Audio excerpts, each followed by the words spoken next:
92.9 WDUN. Always here, always local.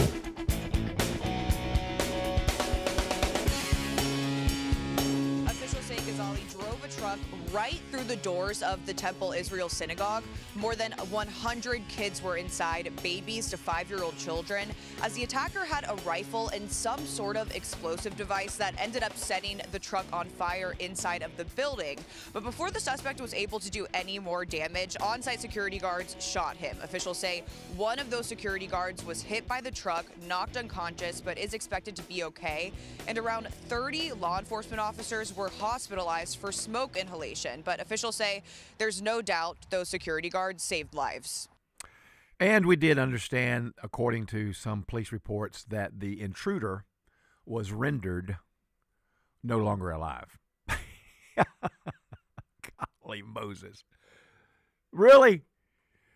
Really? Rendered no longer alive. How about the intruder was shot dead? The intruder was eliminated. The intruder, however, was rendered no longer alive. Hey, I'm Thomas Smiley filling in for Martha on this beautiful Friday the 13th. So very happy to have you. We got lots of things to talk about. Now, I'm going to be with you just for one day, just 2 hours. Dr. Douglas Young is coming in at 10. We've got some things to talk about. I've given him a couple of assignments that came in over the weekend from listeners to my private email. By the way, if you'd like my email, here it is. Are you ready? Write it down. T Smiley, T as in Tom, T Smiley, S-M-I-L-E-Y, 3222 at gmail.com.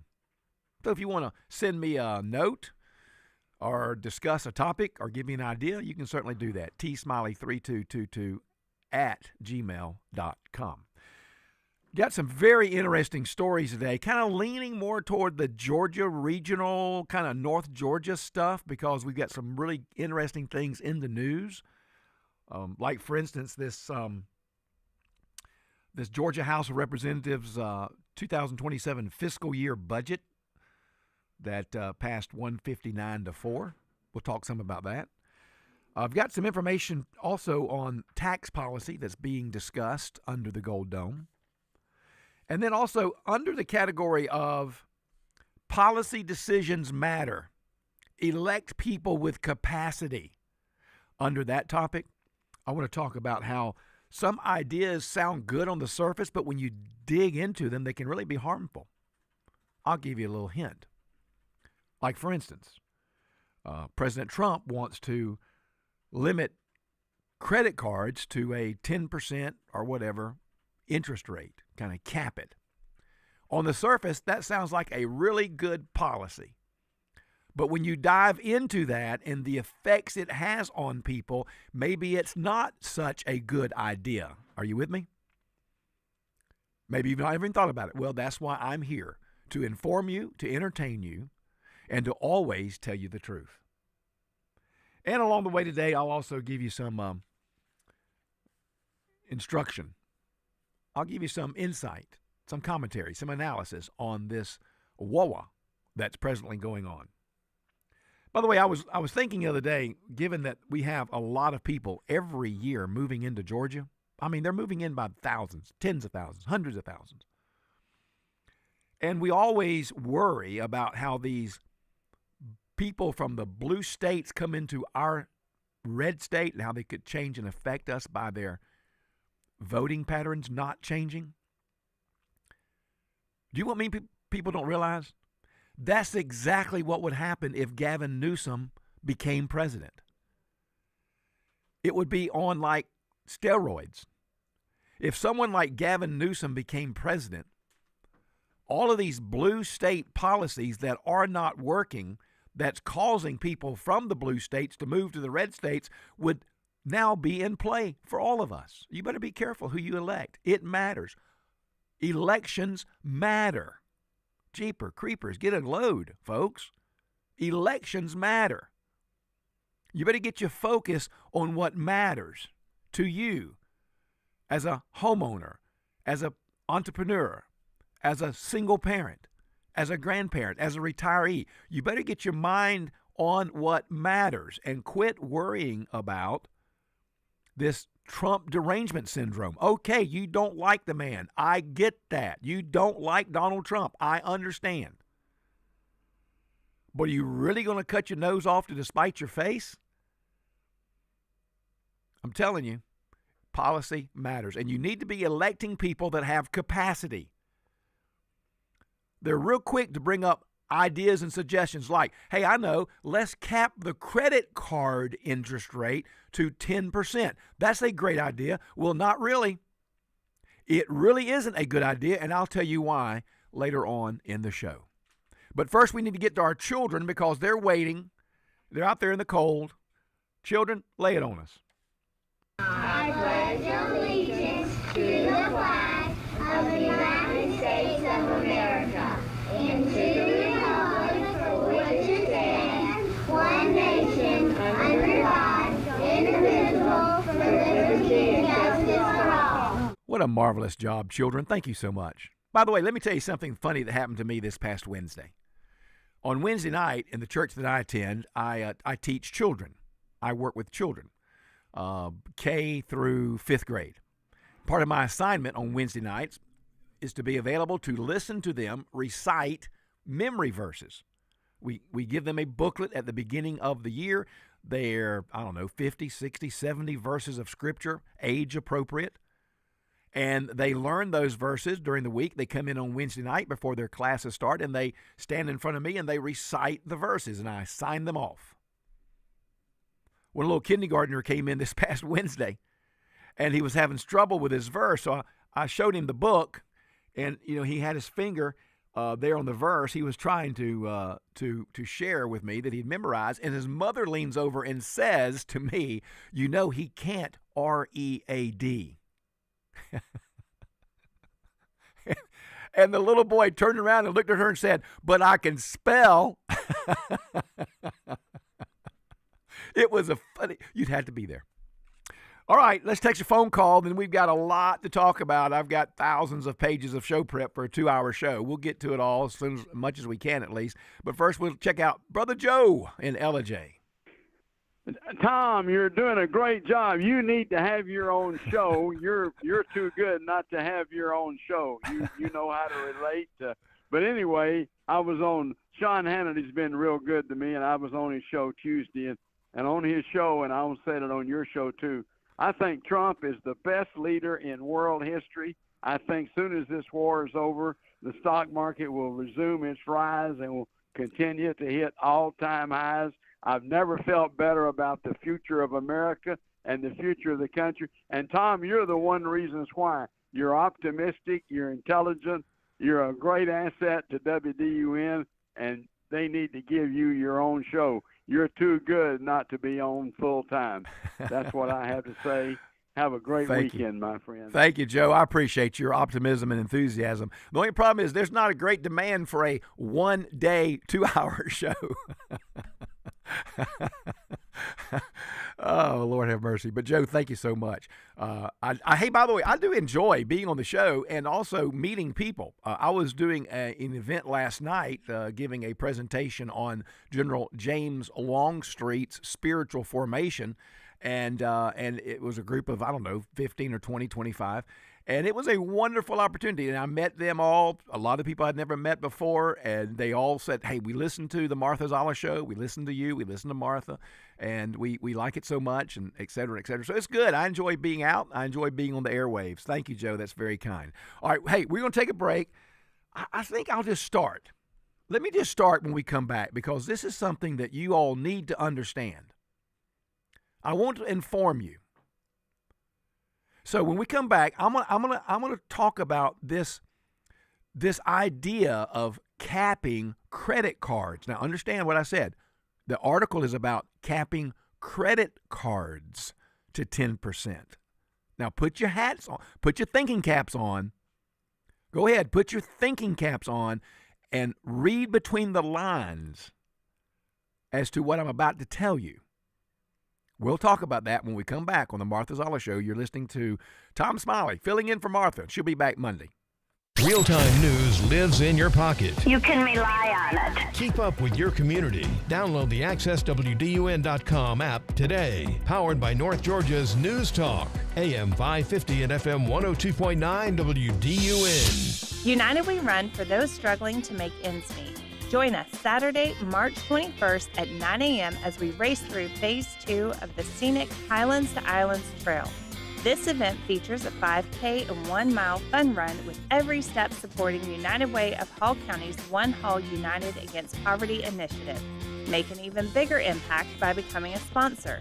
For more information and to register, log on to unitedwayhallcounty.org/race. Hey there, it's Cody Lovin, owner of Crawl Space Medic. Is your crawl space giving you trouble? Maybe it's moisture, structural issues, or even foul odors? Don't worry, my team and I, we've seen it all. At Crawl Space Medic, we specialize in crawl space repairs, encapsulations, and basement waterproofing, ensuring your home's foundation stays solid and protected. We're all about delivering top-notch service you can trust with solutions that last. Give me a call at 706-410-2400 or visit crawlspacemedic.com for a free evaluation. You wouldn't want someone you couldn't trust working on your family's HVAC and plumbing, so why would you call anyone but Gainesville Mechanical? They're your local, most trusted and award-winning HVAC and plumbing company in North Georgia. From maintenance appointments and clogged drains to plumbing emergencies and new system installations, their team is ready to serve you. And with their customer assurance maintenance plan, you can receive discounts, priority scheduling, and 24/7 no overtime rates. Gainesville Mechanical and Bryant, doing whatever it takes since 1989. Here's a tale of Linda trying to lose weight, but the med prices she found were all over the place. Hidden fees and markups made her jaw drop low. Then she found Good RX. Now she's in the know. GLP-1 subscriptions FDA approved. With clear upfront pricing. And same-day pickup. That's Good RX, the no-nonsense way. Save time and money on prescriptions. Get to goodrx.com/weight loss. GoodRx is not insurance. Are you a fraud-paying American? 1 in 4 tax-paying Americans have been victim of identity fraud. With LifeLock, your identity, if it's stolen, they fix it guaranteed or your money back. And last year, billions in refunds were stolen. Could be from your salary, overtime, or second job. Gone. But this year, you don't need to stay a victim. Because this tax season, fraud-paying American is something no American should have to claim. Save up to 40% off your first year with the promo code BECK. Visit lifelock.com. Terms do apply. Always here, always local. From the Access WDUN Hardy Chevrolet Newsroom, 4 teens from Gwinnett County are arrested in Lawrenceville for a vehicle theft and pursuit out of Atlanta. Details at Access WDUN and coming up on North Georgia's News Talk. It's the Martha Zoller Show, presented by Gainesville Mechanical. From the Northeast Georgia Health System studio in downtown Gainesville on AM 550 and FM 102.9 WDUN. Welcome back to the Martha Zoller Show. I am Tom Smiley, filling in for Martha on this Friday the 13th. And as you notice on the live feed, if you go to the to YouTube, type in the search bar Access WDUN, you can see the live feed. And you can see me wearing my Duke hat. That's right. It is ACC March Madness time. So I have my Duke hat on in honor of our great win last night. We beat Florida State by 1 point at the buzzer. I was personally never worried. I was very calm and was never worried. But there were many of my friends and acquaintances that were quite concerned. But just, when you got it, you got it. And of course, we'll play Clemson tonight, and then when we beat Clemson tonight, we'll play the winner of Miami and Virginia for the ACC championship. By the way, as we talk about money and different policies that affect your pocketbook here in Georgia, and I'm about to talk to you about this credit card idea, let me remind you that there's a lot of ideas floating around regarding money and transition. We've got one where, the Georgia legislature is looking to make a move to let gold be used as currency, basically. That's a pretty interesting monetary transaction that's being considered in the legislature. Another one is all about rounding down 5 cents, given that there's no longer going to be a penny. Are you with me on that? Some President Trump wants to get rid of the penny because actually it costs more to make the penny than the penny is worth. So it wants to cut some of that waste out and not have a penny. So companies, businesses will have to round things down to, a more, not to a greater number. Now, I did hear that one particular company, I won't name it because I'm not exactly sure that's their policy. I just read it, but I understand they're going to round down to the nearest number. Other people that I know who have businesses are rounding up. In other words, they're going to go up to the next amount. So anyway, the price of products sold in Georgia would be, according to this particular legislation that's being considered, I believe it's House Bill 1112, would move it so that the price is rounded down to the nearest 5 cents. Okay, that's interesting. By the way, talking about money, I want to get to the credit card thing, really. So hey, I'm not teasing you on that. I just got to get this thing out of the way here first. The Georgia House passed this 2027 fiscal year budget. It included money for school literacy programs. Now, according to Matt Hatchett, a Republican from Dublin, the chairman of the House Appropriations Committee, the spending plan would allocate $31.2 million for literacy coaches at the state's 1,113 elementary schools. Did you realize we had that many elementary schools across the state? 1,113. Only 38% of Georgia's third graders are proficient readers. That's according to data from the Georgia Council on Literacy.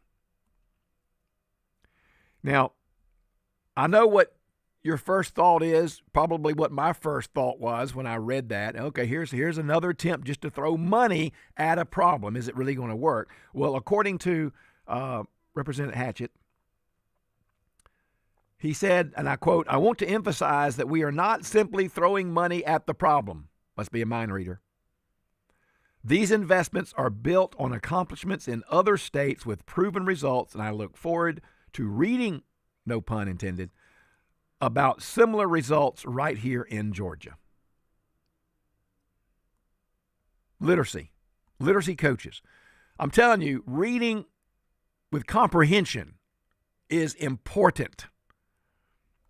And what I have found is the difference between people with a high capacity and a very limited capacity. People with high capacity they are critical thinkers. No, I'm not talking about critical as in being critical. I'm using that word in a context that's not normally used, but critical thinking. In other words, reading, understanding. I'm talking about critical thinking, and that's important. You have to be able to read. 38% of third graders, only 38% of third graders are proficient. Okay, very, very, very important. All right, let me talk to you for just a minute about this credit card issue. Okay, so President Trump came up a while back with this idea of capping interest rates on credit cards to 10%. I didn't really pay much attention to that because, listen, my personal family policy that my wife and I have always lived by is we don't carry consumer debt. We pay as we go. That's just been our policy. When we first got married, we decided some financial principles that would apply to our lives. And now in retirement, I can tell you they're all paying off. We decided that no one would get paid before God. We committed 10% of our income to the church. That's a tithe for those of you who may not understand that. But that's what we decided, 10%. First, it didn't matter if we had to eat rice and beans or just the rice without the beans. We were going to make sure the Lord got the 10%. That's a principle. That's a core value for us. We also were going to save 10% or more. We're going to save it. We're going to invest it. We're not going to spend it.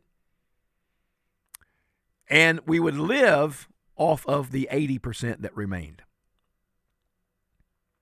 So even to this day, we carry no consumer debt. We pay every month. We are zero balance with consumer debt. So the 10% credit card thing isn't really an issue for me because I don't pay interest on credit cards. I don't pay interest on loans because over the last 48 years of marriage and 69 years of living, we've applied these financial principles.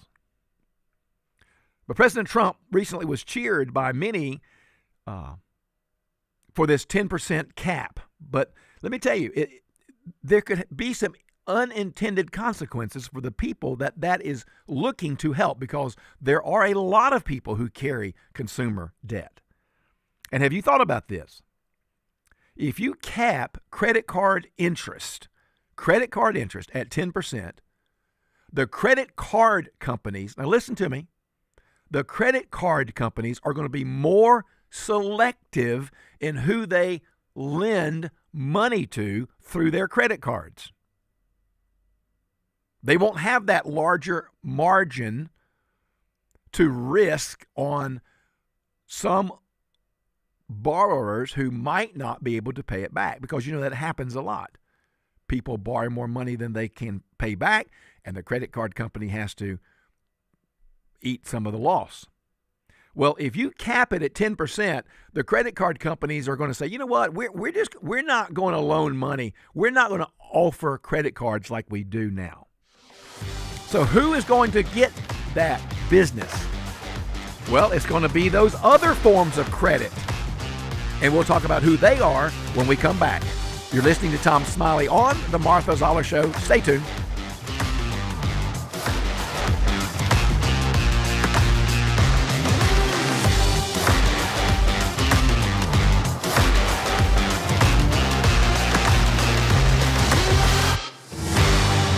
$100,000 is what you could win over and over again. You could win big every time. Go play Keno. You make 10 numbers, then Keno picks 20. The more you match, the more you win money. Win one time, two times, there's no limits. Up to $100,000 every 3.5 minutes. You like winning over and over again? It could happen with Keno. That's right. You could win $100,000 playing at the bar, in the store, or online. And there's a new game starting every 3.5 minutes. So why win big just once? $100,000 is what you could win. Win up to $100,000 every 3.5 minutes. Play Keno from the Georgia Lottery. Play responsibly. Got a scratcher that didn't win? Well, now you can play it once again. That's right. All non-winning scratchers at any price point can be entered to win the Rolling Jackpot. Visit GALottery.com for details and to enter. The Rolling Jackpot. Another way to win from the Georgia Lottery. Tune in to WSB Channel 2 for your official Georgia Lottery drawing and check out the Players Club at GALottery.com. What if I need to go into a nursing home? Will I lose my home? This is Kevin Tharp, Elder Law and Estate Planning Attorney, and I'm here to give you some good news. The short answer is no. You will not lose your home if you need to transition to a nursing home, but there's steps that you need to take. I've made it my mission in life to help folks in your situation, but you need to make the first call. Visit my website at kevintharp.com and learn how to get help planning for the rest of your life. Get breaking news fast. Sign up at accesswdun.com for breaking news alerts via text. Log on to accesswdun.com for details and to sign up. You can also sign up to receive local weather and sports alerts. Get the news first with breaking news text alerts from Access WDUN and North Georgia's News Talk. WDUN Gainesville, WDUN FM Clarksville, Gainesville. Always here, always local. It's 9:30. Fox News, I'm Therese Crowley. They're confused, and we know it.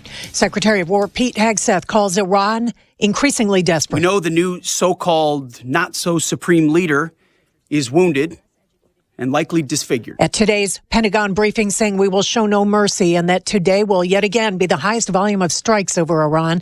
President Trump tells Fox Radio's The Brian Kilmeade Show. We've already damaged them so badly it would take years for them to ever rebuild. And we're going to be hitting them very hard over the next week. CENTCOM reports 4 U.S. crew members died after their KC-135 refueling aircraft went down in Iraq on a combat mission, not by hostile or friendly fire. Heroes all, says Secretary of War Pete Hegseth. The price of oil trending lower, President Trump is temporarily lifting sanctions to let countries buy Russian oil stranded at sea. America is listening to Fox News. Always here, always local. From the Access WDUN Hardy Chevrolet Newsroom, I'm Steve Winslow, and law enforcement agencies throughout Towns County are advising weekend commuters about several roadways that are going to be restricted or blocked for a special race on Saturday. Social media with Hiawassee Police and Towns County Sheriff's Office reporting that the lanes will be closed on US 76 and State Route 288, Sunnyside Road, Saturday morning for the Hiawassee Half Marathon and 5K. Sunnyside Road also will be a one-way eastbound only. Cone markings begin at 6 a.m. and will be in place until shortly after the race's completion at around 12:30. Ryan Millsap, former owner and founder of what is now Shadowbox Studios, is running for Congress, as he'll be in a three-way race for the 10th district seat with State Representative Houston Gaines and plumber Jeff Baker. It shows exactly what a career politician would do, which is just search for lies and deceit to try to protect their position. That's Millsap's response to our website paid for by Gaines campaign that calls Millsap a California moderate with a racist past, citing a 2024 ProPublica article on Millsap's alleged racist text. Millsap told Access WDUN the article was written by a far-left journalist. And more lawmakers are urging Georgia's governor to suspend the state gas tax as prices soar at the pump. More details and more news at Access WDUN. Now here's your Access WDUN weather forecast. Good Friday morning to you, North Georgia. Mostly sunny skies. What a combo, right? Friday and sunshine. Plus, by afternoon, we'll be feeling much better. Highs in the mid-60s. Mostly clear, low 40s for lows tonight. From the Access WDUN Weather Center, I'm meteorologist Holly Strano. In Commerce, 43 degrees. In Blairsville, 39. And in Gainesville, 42. From North Georgia's News Talk, AM 550 and FM 102.9 WDUN. Medicare can be confusing, but you don't have to navigate it alone. Legacy Link's Georgia Ship Certified Medicare counselors are here to help with free, unbiased guidance. Call us today at 706-622-2399. This project is supported by the Administration for Community Living, ACL, U.S. Department of Health and Human Services, HHS, as part of a financial assistance award totaling $131,810 with 100% funding by ACL HHS. The contents are those of the authors and do not necessarily represent the official views of, nor an endorsement by, ACL HHS or the U.S. government. Building, moving, remodeling, they all create more waste than will fit in your average garbage can. Thank goodness for Waste Eliminator. They offer roll-off dumpsters in all sizes. Just visit wasteeliminator.com, click on Order Dumpster, and they'll deliver just what you need. From simple home cleanout to large commercial projects, Waste Eliminator handles it all. Schedule your roll-off dumpster today at wasteeliminator.com. Environmentally responsible and committed to customer service. It's Waste Eliminator. Use the Access WDUN Talk and Text line, presented by M&R Rental at 770-535-2911, and be part of the conversation. From the Northeast Georgia Health System studio in downtown Gainesville, it's the Martha Zoller Show on AM 550 and FM 102.9 WDUN. Welcome back to the Martha Zoller Show. I am Tom Smiley. 770-535-2911. If you want to communicate, you can do that by being live and in person on the air, or you can send me a text, 770-535-2911. I'd love to hear from you. So we're talking about this credit card idea, and I'm using it as a springboard to express to you how important it is that we elect people of capacity, intellectual capacity, people who are critical thinkers, people who can read. Because policies matter. The decisions that are made under the Gold Dome, the decisions made in Congress, they all affect us. And not everything that sounds like a great idea is a great idea, and it takes someone to think it through. Like, for instance, this idea of capping credit cards at 10%. Well, that is going to reduce the number of people that credit card companies will issue credit to, because if they can't charge a higher rate in order to, make up for those who don't end up paying and their profits go down, well, they're going to be more selective in who they lend to vis-a-vis through a credit card. I called my credit card company yesterday to ask a question about something, and immediately when the lady answered the phone, she said, "Oh, hello," because I had put in my information, and she called me by name, and she said, "Thank you so much for your 38 years of loyal service." And I laughed, and I said, "Well, I'm appreciative. I thank you for thanking me, but I have to tell you, the reason why I started with you all 38 years ago was because no one else would give me a credit card. I started off with like a $500 credit limit way back in the day." And she laughed and she said, "Well, I'm glad that you hung in there with us." A lot of people use credit cards. A lot of people don't understand exactly about this issue, because if you limit credit card companies to a capped rate of 10%, 12%, whatever, they're not going to loan money as easily to people who need it. And you may say, well, that's a great idea. Well, not if you don't regulate the other aspects of the money lending world. Not if you don't also do something about the, what's it called, payday lenders? The pawn shop lenders?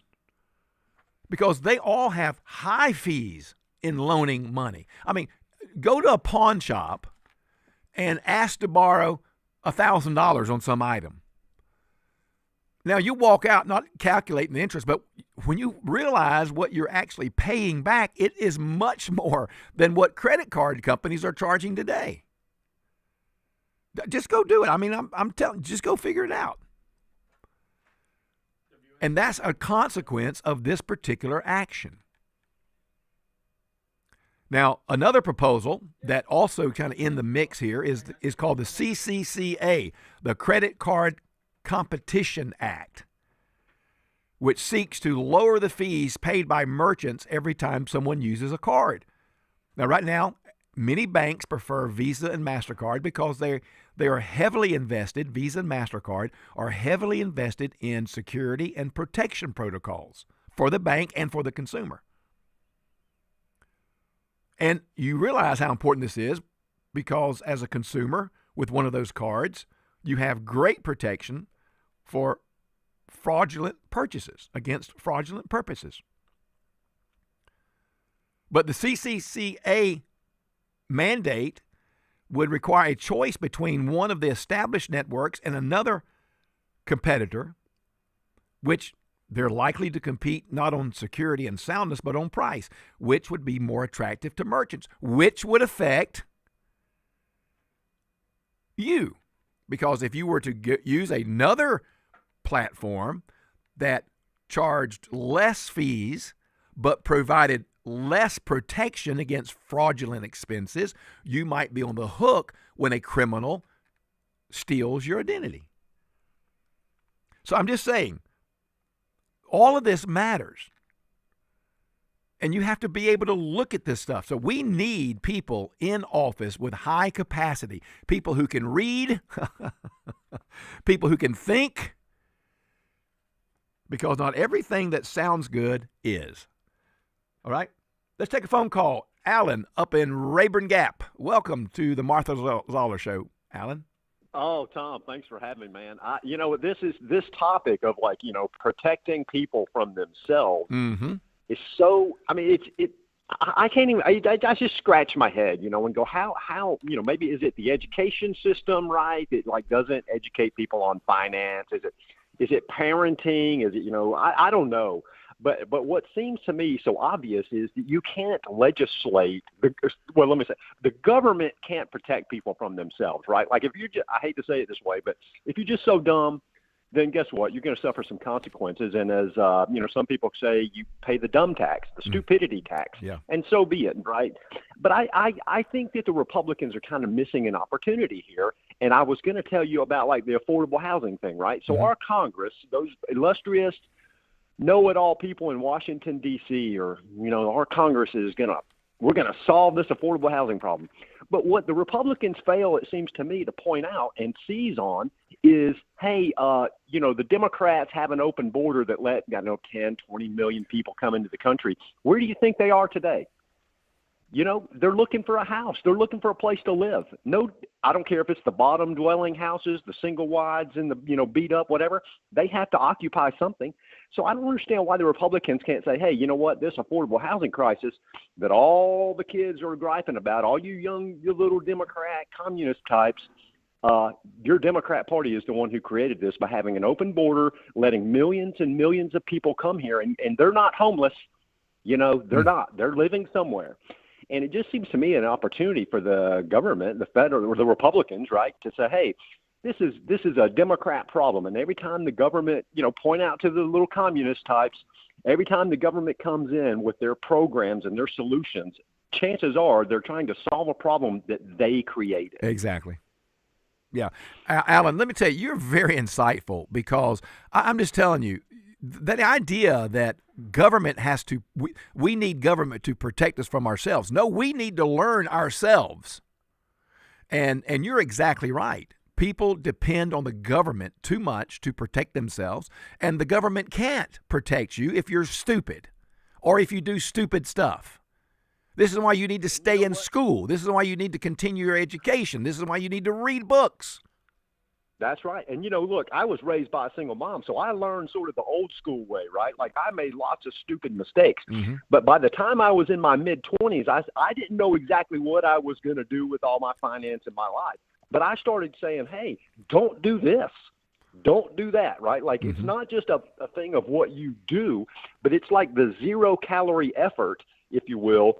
Don't do something. Yeah. Right. Yeah. Like, yeah. And I don't know if it's critical thinking or just life skills, but somehow the American people just amaze me. And every time I need water, I need this, I need that. And it's like, and all those illegal immigrants, it's not just costing us in higher housing prices because we're going to subsidize whatever house they get. Chances are we're going to subsidize their health insurance. The Republicans, it just seems, are missing an opportunity to point that out to the American people. It's like, hey, some of these demands on housing and the inflated prices across the board, from your health care to your car insurance, everything is at least in part due to, the open border policy of how many times a Democrat gets in there. So, Alan, great call, very insightful call, man. You really put it together, and you said it very well. You did, and maybe it's because some people don't get their first job until they're like 25 years old. And so then they have to make all the mistakes that I made when I was 12 years old. Like when I was having my first business of grass cutting in our local neighborhood, I charged $2.50 a yard. I used my father's lawnmower. I used my father's gasoline. And then my brother would come while I'm in the middle of mowing the yard and ask me to go get an advance from the lady so I could give him $1 so he could go to the pool. And of course, as a younger brother, that's what I did. I'd go up, knock on the door, say, could I have $1 the $2.50 now so I can give it to my brother? And so she would give me $1 the $2.50. Then when I got finished mowing the yard, I'd go up to the lady and get paid, and it's $1 less. Well, you know why? Because I gave it to my brother who talked me into loaning it to him, which I never got paid back, so he and his friends could go to the pool. Now, you know what? I learned pretty quickly that's not a good financial business plan. But I was 12. So when I became 25 or 30 and married, I didn't make as many foolish decisions. Maybe you should get a job sooner than later so you can learn more about how the financial world works. You're exactly right, Alan. Good. And by the way, Alan, you just segued for me right into the next story, because the next story is about high schools rethinking how teens need to learn money skills. Well, bingo, hit the bell. You know that by 2031, 73% of public high school students will be subject to mandatory financial literacy requirements. Many schools are beginning to rethink how they teach teens about money and money skills. That's going to have a positive effect. When teens understand money, taxes, it's going to have a positive effect. My oldest grandson has his first job being a basketball and soccer referee for Little League sports. And what does he get? He gets $10, $12 an hour or $15 a game or whatever it is. And he was calculating, hey, Pop, I'm going to have $100 this week. Okay, great. Then he gets his check, and it's not $100. And we have to have the discussion about, this is why you want to vote Republican, son. You see, you start teaching them early. This particular article is very, very interesting to me because it is telling us that finally some schools are waking up to the fact that we aren't doing a very good job with life management skills with our teens. Let's take it over to our panel with New York City Financial Literacy School teacher and wealth and real estate coach Raymond Tran, Boston Globe editorial board member and columnist Karine Hajar, and Prairie Operating Company Market Strategy EVP Lou Bassanese. According to a recent Gallup poll, 85% of us consumers say they're looking for personal finance information, while Wallet Hub found that 66% of Gen Zers currently think savings accounts are the best way to invest your money. Lou, there's a lot of bad ideas out there that have gained currency. What do you make of these kids and their lack of information? I will say this, you have to start somewhere. So if you're not saving at all, the first thing you're doing is putting into a savings account is going to open your eyes to the other options out there. I've been a lifelong Wall Street guy that didn't come from Wall Street or a family. I learned the hard way. So I think really you have to go on your own journey. And DIY is the new MBA because there's so many resources that are out there now that never existed 20, 30 years ago when I was going through. That's exactly right.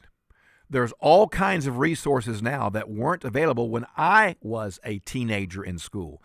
I'm telling you, it'd be very easy for schools to find good curriculum on finances to teach our children. Now, my oldest grandson is in the 8th grade. He has his first job. Okay? Now is the time for him to learn about money and money skills. Balancing a checkbook, learning about investments. Now is the time. And he needs to be doing that instead of underwater basket weaving. Schools need to wake up and get back to what matters. We'll take a quick break. We got a lot. Hey, I've got more stuff. Extraordinary producer. When I sent that to you this morning, what did you say? He never going to get all that. Well, Tom, we have plenty of backlogged audio that we could use probably for the rest of 2026. I can't get to it all, but I'd rather be over-prepared than under-prepared. I learned that from being in the pulpit for 42 years. Anyway, we'll be right back. I'm Tom Smiley filling in for Martha. Got some great stories and some good audio to share with you. You stay tuned. When you need news anytime, day or night, get it from the source that's been delivering local news digitally for a quarter of a century. Go with AccessWDUN.com and the Access WDUN app, powered by North Georgia's News Talk, WDUN. Spring into growing season with Farmers Exchange in Cleveland, Georgia, your local headquarters for growing solutions. From custom blended fertilizers and expert crop protection to top quality nursery plants, garden seed, and lawn care products, we've got everything you need to grow with confidence. Come see us at 951 South Main Street in Cleveland, where knowledge meets service and success takes root. White County Farmers Exchange, providing growing solutions since 1928. Something new is coming to your neighborhood. This April, Exchange Bank is opening in Brazelton. I'm Anna Hollis, and for over 122 years, we've been Middle Georgia's community bank, offering our personalized service and our commitment to being a place where community matters. Now we're bringing that same commitment to Brazelton. We can't wait to be your neighbor and help your financial dreams grow. Learn more at exch.bank. Exchange Bank, member FDIC. Getting out of bed is easier when you have something to look forward to, especially if that something is a delicious Dairy Queen biscuit. Right now, you can get 2 homemade sausage, egg, and cheese biscuits at Dairy Queen for just $6. We interrupt this commercial to let you know that the Mint Oreo Blizzard is now available at Dairy Queen. We now return you to your regularly scheduled commercial. A new Blizzard flavor and a breakfast special? There's plenty to look forward to at Dairy Queen of Gainesville, Shallowford Road in Green Street, and Frontage Road in Oakwood. Breakfast available only at Gainesville locations. Blizzard's available at all three. This is Mike Martin with a thought from God's Word. Psalms 27:14. Wait on the Lord, be of good courage, and he shall strengthen your heart. Wait, I say, on the Lord. The right timing is critical in many areas of life, but especially in the believer's walk. Waiting on God's timing can mean difference between blessing and disaster. First, waiting upon God means that we are to continue in our present circumstance until we receive further instructions from Him. Second, waiting means that we are to center our attention on God while expecting a clear sense of direction or intervention. Each of us must learn to seek God through His Word, through prayer, and through our daily quiet times. When we do so, our spirits will be attuned to His and we will be prepared to receive His wisdom. It is important to stay close to Him so that when He speaks, we will know how to identify His voice. When we listen carefully to God and allow Him to direct our steps, the Holy Spirit will bring peace to accompany the right decision. These thoughts brought to you by the staff at Milton Martin Toyota. Always here, always local. From the Access WDUN Hardy Chevrolet newsroom, an aggravated assault suspect is in custody following a 12-hour manhunt in Habersham County Thursday. Details at Access WDUN and coming up on North Georgia's News Talk. It's the Martha Zoller Show, presented by Gainesville Mechanical, from the Northeast Georgia Health System studio in downtown Gainesville on AM 550 and FM 102.9 WDUN. Welcome back to the Martha Zoller Show. I am Tom Smiley, filling in for Martha. She'll be back with you on Monday. Well, I've got some more to talk to you about the money topic, okay? We'll talk more about that because I have some more insight to share with you, but I want to move on to something else for just a moment. I don't want to bore you. I'll just move on, hit a few more things. 770-535-2911. Had a great call from Alan in Rayburn Gap. Great call. Love to hear from you. 770-535-2911. Or you can text me your thought if you'd like. Hey, if you want to text me your first job, do that. I'll read a couple of them as we have time today. Like your first job. My grandson asked me the other day, Pop, what was your first job? And we had a good conversation about first-time job. So you want to send that to me just for fun, do that. 770-535-2911. Tell me your age and your first-time job. All right? 770-535-2911. All right, let me talk to you about the blue wave that's coming, as the experts tell us. Maybe I'm living in La La Land. I can hear some of you laughing at me right now. I get it. I've been laughed at before. I'm just not certain it's going to be a blue wave. Maybe I'm holding out hope against hope. Maybe I'm hoping that the American people all across the country are smarter than we think they are. And I know there's that 30, 35, 40% even of just lunatics. I get that. You know, the 40% lunatic base of the Democratic Socialist Communist Party. I realize there's 40% maybe.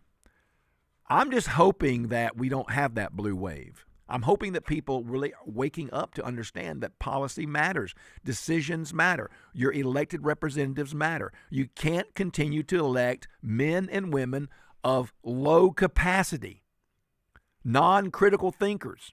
You got to elect people who can think critically, who can read well, who can delve into policy to understand the pros and the cons. We got to have more of that. Maybe I'm hoping against hope.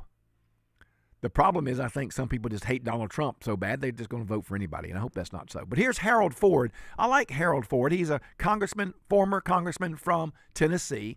He's a Democrat. He's a Democrat, but he's very well-rounded, and he makes sense. And this is what he says about what the Democrats must do if they're going to make any headway. Thanks. I think we come to the Mandami race in one moment. Sanders and Mandami are one of a kind. They endorse each other, support each other. Elizabeth Warren as well. So they come from a side of the party that believes, or not my side of the party. And Mandami is actually a socialist. So I don't consider him a Democrat. Two, in my lifetime, there have been two major realignments of the political party system. One was in '92 when Bill Clinton won. Democrats had not won in a while. He had a different message. He was different on some of the social issues, including capital punishment. He was even different a little bit on the abortion issue. He was against late-term abortions. In my lifetime, I'm 55, the first time a national Democrat had spoken like that. He then gets to office 5 years later, the first time the budget had been balanced at the federal level in 30 years. It still hasn't been balanced since. And then 2016, President Trump, what he was able to do in upending the way working class voters thought about the Republican Party, and the way even minority groups, which have traditionally gone for Democrats, how they thought about the Republican Party. So there you go. Harold Ford saying, you know what? I'm reading between the lines. And it sounds like to me he's saying if Democrats don't change their strategy, or as I would say in South Georgia, their strategy, they may not win. I hope they don't. I hope he's right. I hope they don't change. The lunatics, I don't know that they can change. So I have some hope that maybe the blue wave won't be as forthcoming as some fear. Here's another little bit about how the Democrat Party is just losing voters and voters' confidence. There's some late polling coming in from CNN. This was reported this morning on CNN by their polling director, data guru Harry Enton. I'm going to read it to you. The question put to the American people was, is the Democratic Party too liberal? Is it too liberal? In 1996, 42% of Americans said yes. In 2013, 48% of Americans said yes, it is too liberal. But right now, the answer to this question right now, as we begin 2026, 58% of the American people believe that the Democratic Party is too liberal. And as we just heard from John Fetterman, the more liberal they get, the nastier they become. I hope Scott Jennings is right. I mean, those are some marvelous statistics. I mean, it looks like people are waking up to the fact that these Democrats have gone too far. I want to know the independent voter out there. Come on now. Are you going to hate Trump so much? You're going to hate him so much that you're going to vote for these lunatics that have such a limited capacity to govern? I don't understand. I don't understand you independents. I hope you'll get your mind right before November. Dr. Douglas Young is in the house. We'll be right back. You stay tuned.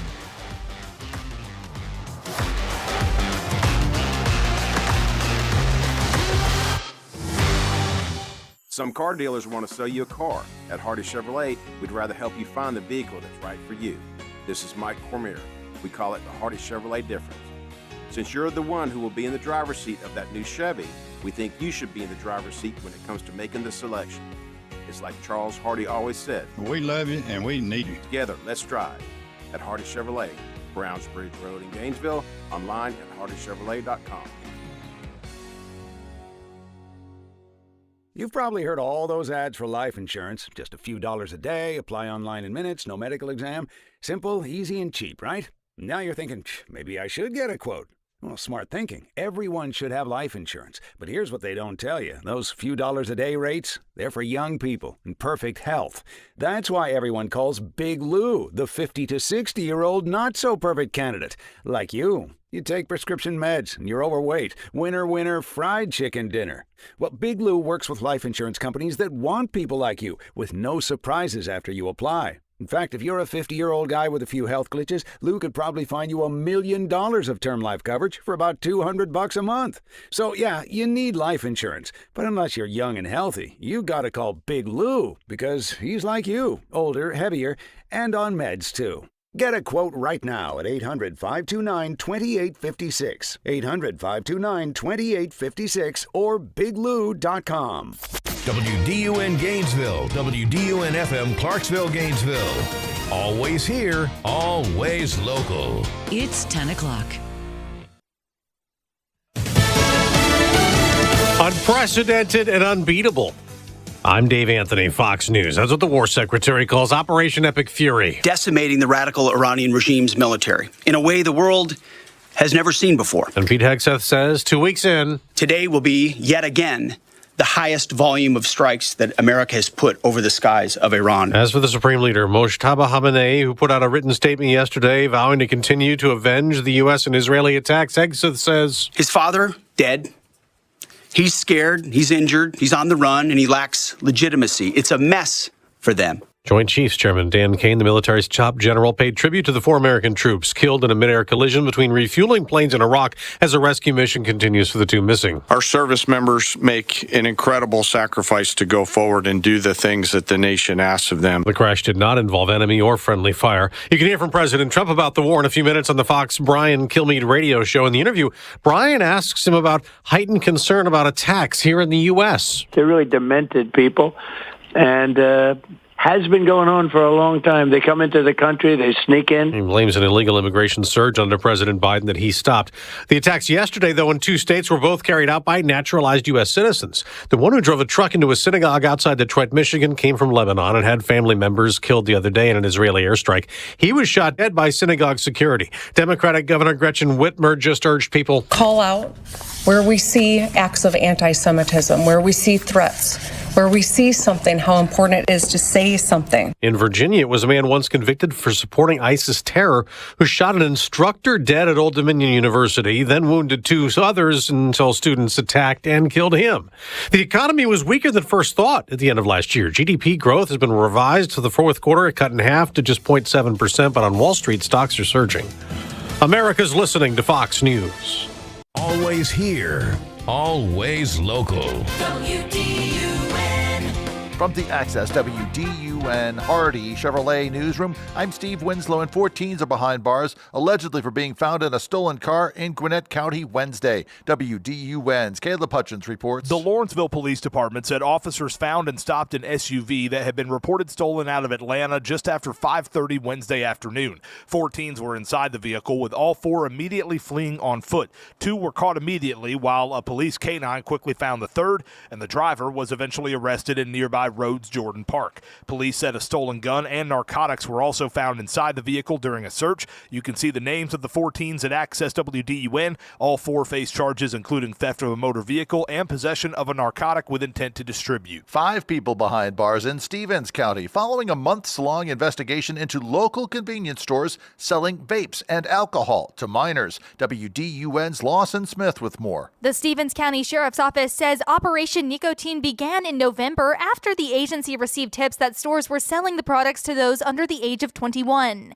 The agency used undercover individuals to investigate 30 locations and found that at least 5 employees at different shops sold products to minors illegally. Also in Stevens County, a man from Martin arrested Monday after a traffic stop in Toccoa led to the discovery of narcotics and a handgun. More from WDUN's William Daughtry. The Stevens County Sheriff's Office said 48-year-old Christopher Matthew C. was the passenger of the vehicle stopped on East Leatherwood Road. C is actively on probation for possession of meth with intent to distribute and failure to register as a sex offender for a 1997 statutory rape charge. Because C had a 4th Amendment waiver as a condition of his probation, deputies were allowed to search him. He allegedly found a large quantity of suspected meth. During a search of the vehicle, deputies located a firearm. C was taken to the Stevens County Jail without incident. And a blue-collar worker throwing his hat into the ring to succeed Mike Collins in Georgia's 10th Congressional District. Jeff Baker, a political unknown, will be going up against State Rep Houston Gaines and film executive Brian Millsap. Houston's a likable guy. I met him last night in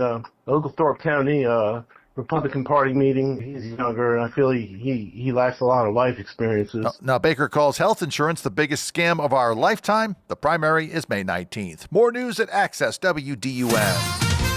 Now here's your Access WDUN forecast. Good Friday morning to you, North Georgia. Mostly sunny skies. What a combo, right? Friday and sunshine. Plus, by afternoon, we'll be feeling much better. Highs in the mid-60s. Mostly clear, low 40s for lows tonight. From the Access WDUN Weather Center, I'm meteorologist Holly Strano. In LJ, 42 degrees, Sugar Hill, 47, and in Gainesville, 45. From North Georgia's News Talk, AM 550 and FM 102.9, WDUN. They lied, they cheated, and they broke the law. Liberal losers forced illegal migration on hardworking Americans. But conservative businessman Rick Jackson is ready to fight back. I don't care if you're Muslim or Mongolian. You don't have the right to force your culture on our country. Corrupt career politicians let the invasion happen, then made it worse. But conservative businessman Rick Jackson isn't going to let them get away with it. Too often, criminal illegals commit sick, violent crimes, victimize our children, and get away with murder. So here's my guarantee to them. Do that when I'm governor, and you'll end up deported or departed. Any questions? It's time to win big for Georgia. Rick Jackson, the Trump-supporting, straight-talking, successful businessman with nothing to lose. Rick Jackson for governor. Paid for by Jackson for Governor, Inc. From the Northeast Georgia Health System studio in downtown Gainesville, it's the Martha Zoller Show. Talking the issues and filling in for Martha, it's Dr. Tom Smiley on AM 550 and FM 102.9 WDUN. Always here, always local. Yes, it is. Tom Smiley filling in for Martha Zoller. And boy, are you in trouble now. Are you in trouble now? Because I've got Dr. Douglas Young in the studio with me today. And he is going to beat up your daddy. Oh, good Lord. Perish the thought. Oh, Lord. I wish you could hear our off-the-air conversation because I just asked him all kind of these off-the-wall questions. And I'm telling you, when they start doing mind transplants, I want his. Oh, believe me, you don't. Brain transplants. You don't. Ask anyone who knows me really well. Well, you brought in chocolate chip cookies from your 92-year-old mother. Maid. Don't dare tell anybody I gave her age. But they're the world's greatest chocolate chip cookies, and they don't even have chocolate chips. I'm telling you, folks, they are the best chocolate chip cookies I've ever eaten. Thank you. And there's no chocolate chips in them. I don't understand. But anyway, thank your mother for us. Sure. Yeah. All right, look, lots of stuff I've got coming up today. But before we do anything else, let me just get back. You know, I have people see me in town, see me at meetings like we were at last night, other places at church, asking me about stuff. And they say, hey, next time you have Dr. Young on, ask him this, ask him that. So someone asked me, and I sent it to you, about this election executive order that the president did. Right. I asked you to give it a brief review for me. So for our listeners who indicated an interest in that, give me just a 10-second summation of that. Okay. This is an executive order signed by President Trump on March 25th, 2025, that insists that every level of the U.S. government, at the federal, state, and local levels, do all that they can to prevent any non-citizens from voting in any federal, state, or local election. And basically, it's reinforcing all of the existing laws that we have to try to prevent non-citizens from voting. It's a long and very detailed executive order, and frankly, I think it would make for some mighty dry radio. Well, thank you for that. Thank Sure. you for looking into that for us. I have another one I'll get to us later. But before I do that, I was talking earlier about the fiscal budget that was passed in the state legislature, and it highlighted the need for school literacy coaches. It talked about how of this $38 billion spending plan, there's going to be a 31 million of it designated for literacy coaches in elementary schools across Georgia, given that only 38% of third graders can presently read at that level, proficiently read at that level, only 38%. So I want to ask you, as a professor for many years in the college system, did you run across students that were not very proficient in reading even at that stage in their life? Sure. In fact, gosh, when I was a professor teaching political science and history courses at Gordon College in Barnesville, Georgia, about 55 miles south of Atlanta, the most common major on campus was developmental studies. Wow. And these were students who, after 13 years of schooling from kindergarten through 12th grade, could still not read at a high enough basic level to take all the regular credit college level courses they needed to take. They were deficient in either basic reading, writing, and or math skills. And this has been a major problem at so many colleges all over America. So yes, and when I taught at Gainesville State College and then the University of North Georgia Gainesville campus, we had a significant, I think they now call it learning support group of students, and who were deficient at basic reading and writing and math skills. Now, why is that, Dr. Young? I mean, why now? Were the teachers just that poorly able to train? Did they not pay attention? Were they doing other learning that really wasn't? I mean, how can you go from kindergarten to 12th grade graduation and not be able to read at least on like a 7th grade level? I mean, why is that? I think there are many reasons. One, I think we have seen an explosion in the number of broken homes. We no longer have remotely as many housewives. If you look at previous generations of Americans, at least until the 1970s, an enormous share. Most of the families in America before the 1970s had a full-time housewife who would read every day to her young children. My mother taught kindergarten for 24 years, and she said she could tell very quickly which children had had a full-time mother or grandmother at home taking care of them, reading to them every day, and which children had been plopped in daycare at 6 weeks. Mm-hmm. The children who had a full-time mother at home were not nearly as emotionally needy. They were a lot more secure, and they were reading at a much higher level. Also, we've got a culture that is increasingly visual. We're obsessed with television and video games and looking at phone, images on iPads and phones. We're not nearly reading as much as we used to. Right. We're not thinking in a linear, rational way. We're a much more emotionalistic, action, conflict, TV-oriented society. Mm-hmm. But also, we have, and this is something that Governor Roy Barnes, a Democrat, to his credit, really pointed out, that we've got too much social promotion in the schools. Too many teachers would rather just promote a child to the next grade rather than having repeat.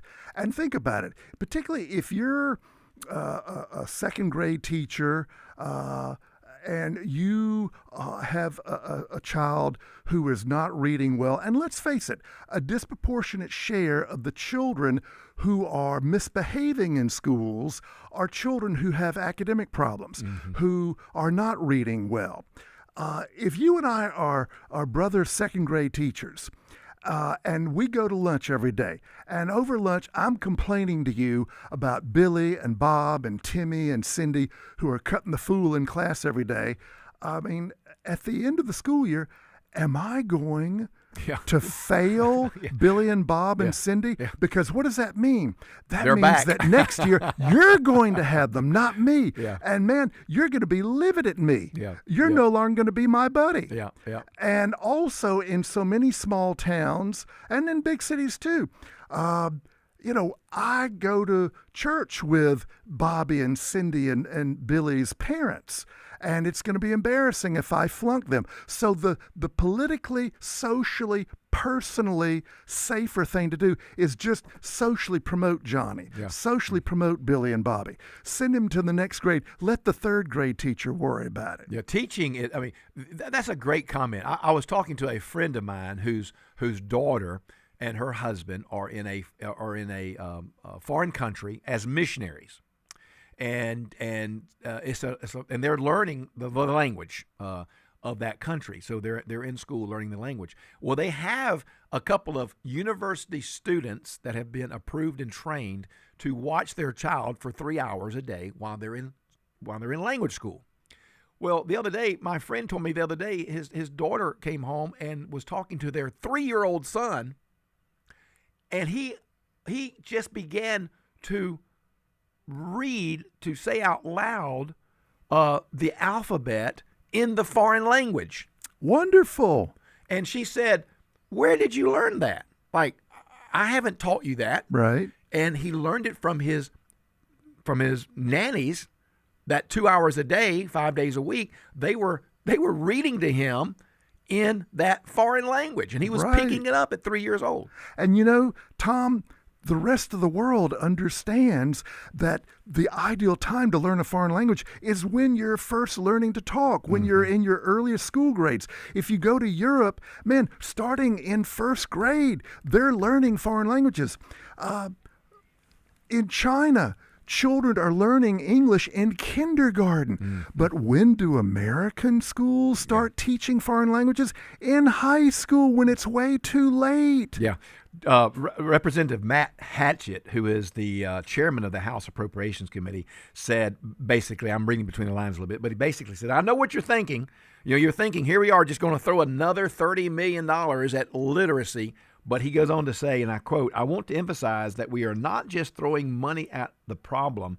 We are investing on accomplishments that other states have experienced proven results in. So not only do we need the money, but it has to be spent wisely. Yes, the early grades are critical. I'll never forget, decades ago, 60 Minutes, to its credit, I know it's a liberal broadcast, but sometimes they do really good work.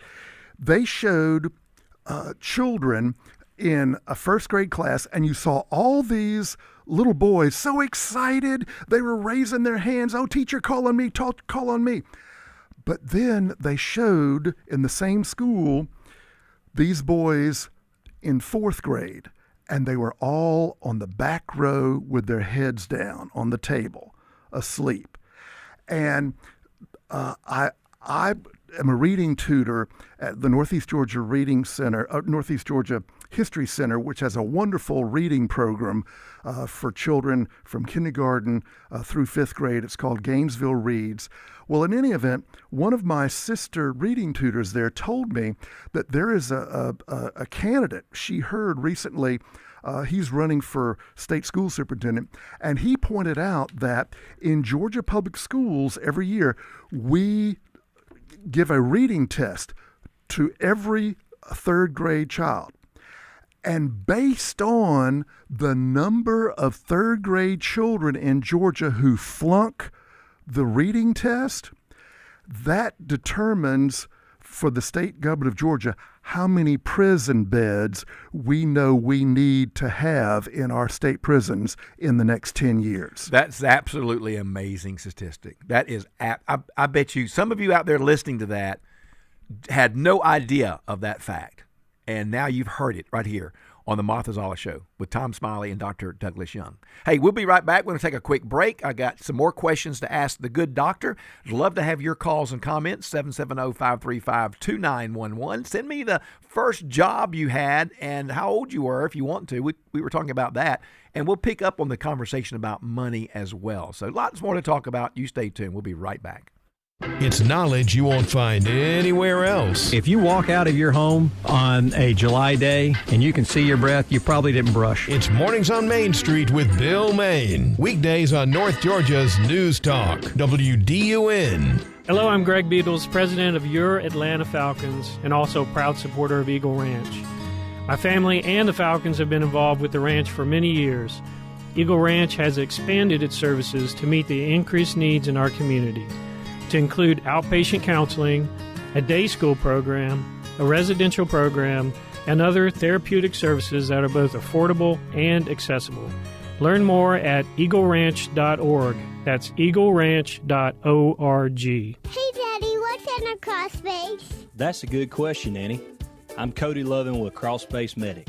Musty smells, dampness, and sagging insulation means your crawl space or basement might need some attention. Our team quickly finds and fixes moisture problems, updates moisture barriers, and resolves structural issues, ensuring your home stays dry and comfortable. Don't let your crawl space problems affect your comfort, air quality, or property value. Visit crawlspacemedic.com. A healthy home starts from the ground up. Rise and shine with M&R Equipment and Rental. Your project success is our first job of the day. Whether it's landscaping, construction, or home renovation, we've got your back with our wide range of high-quality tools and equipment. We make starting your day easy. Simply pick your tool, choose your rental period, and get down to business. No job is too big or small.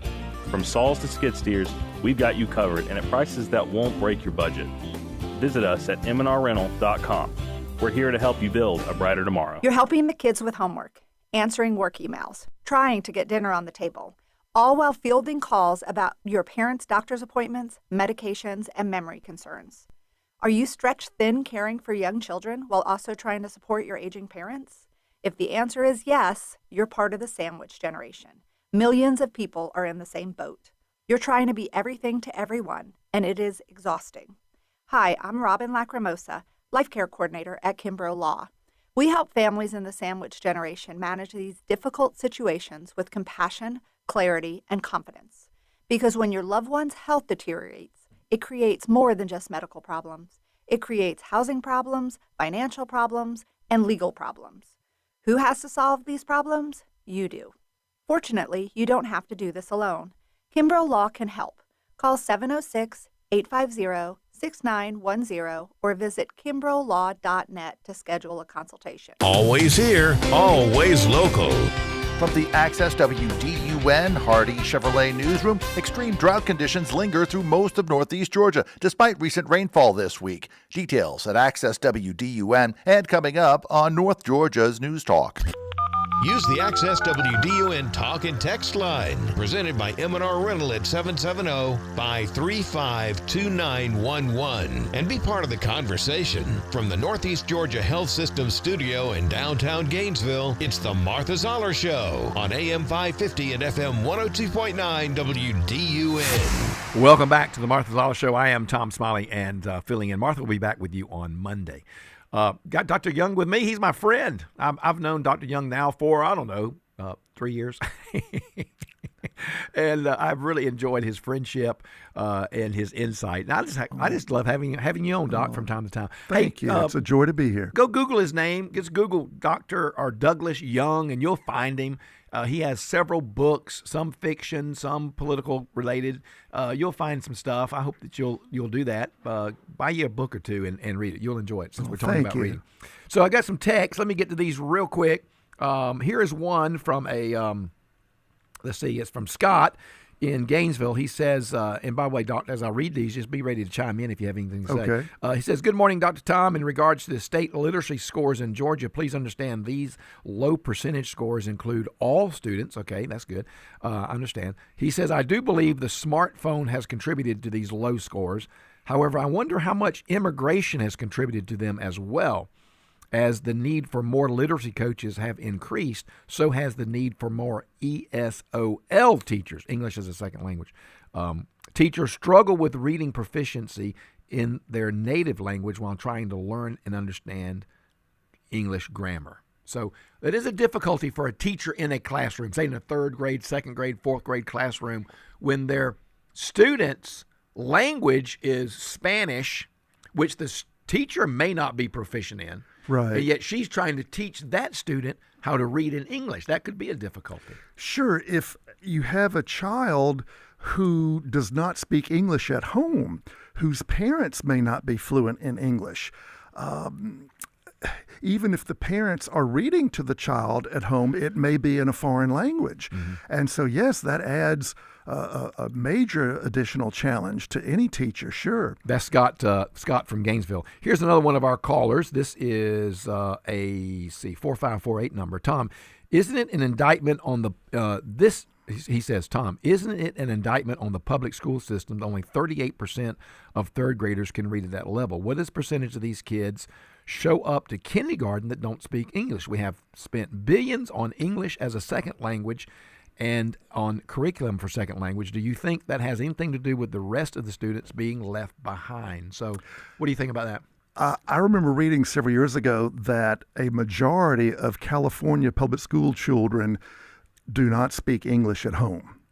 And that can't help but have a significant impact on English literacy. I know that in Mississippi today, Mississippi has had some major education reforms, and now Mississippi public school children score better, they read better, they score better on English literacy skills tests than public school children in California. And that's quite a change from how things have traditionally been. Here's another one from a caller. Let's see, 0751. Now, you may take exception, ladies and gentlemen, with the last line of this texter's comment, but it's their opinion, and so you shouldn't be judging people for the opinion. I'll share what they say, but I just want to set you up to understand. You may not agree with this, but that's the opinion of this particular listener, and I'm not far from their opinion, actually. But the texter writes, "Hey, Dr. Tom, our education system doesn't teach children how to think. Therefore, students don't learn how to think for themselves. They learn how to follow directions. They learn how to take a test. They learn how to stand in line. Maybe you should consider homeschooling your children." That's the line that some of you will take exception to.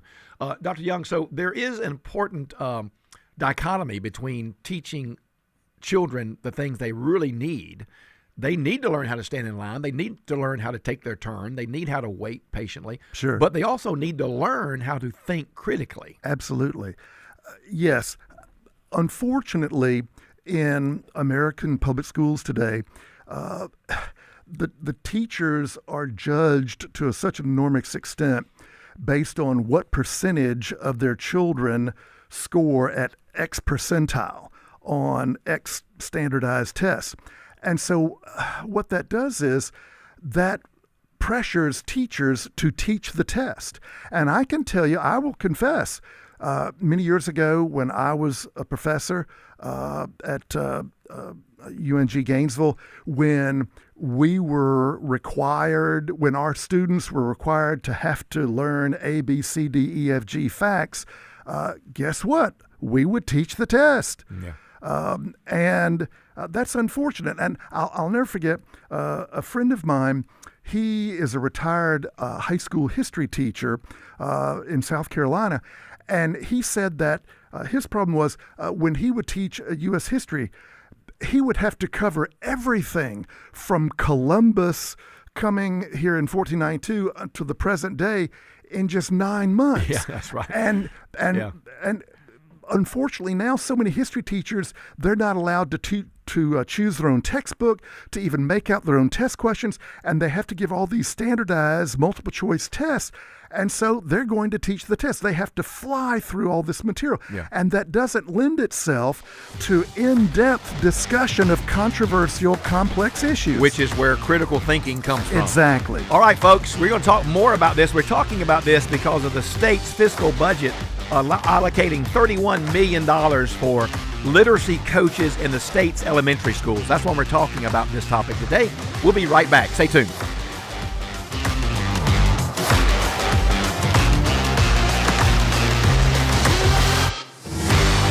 Is your 401k healthy enough to fund your full retirement? This is Kevin Tharp, elder law and estate planning attorney, and on the next edition of Truth in Planning, financial planner Gary Anderson and I will discuss today's new retirement reality. We'll also talk about the consequences that follow from the advice that you follow. We've done the work. You just need to tune in for Truth in Planning this Saturday afternoon at 2 on AM 550 and FM 102.9 WDUN. You ever wonder why Verizon charges twice as much as Pure Talk for the same basic service? Think it might have something to do with the fact that Verizon spends $12 billion a year on advertising and promotion? That's billion with a B? Yeah, Pure Talk doesn't spend that kind of money on commercials. That's why they can offer unlimited talk, text, and plenty of data on a blazing fast 5G network for just $25 a month. Save an additional 50% off your first month when you dial pound 250 and say the words micro. That's pound 250, micro. I move mountains for a living. Literally. That means I don't carry hand lotion, and when it comes to serious heartburn, I don't mess around with anything but Rolaids. Rolaids' dual-active formula has calcium carbonate and magnesium hydroxide that relieves heartburn fast. Yeah, you heard right. 2 actives for that powerful relief. And the best part? The roll fits right here in my pocket, so I can get back to moving mountains. Rolaids spells powerful relief. Read each label. Use as directed. Keep out of reach of children.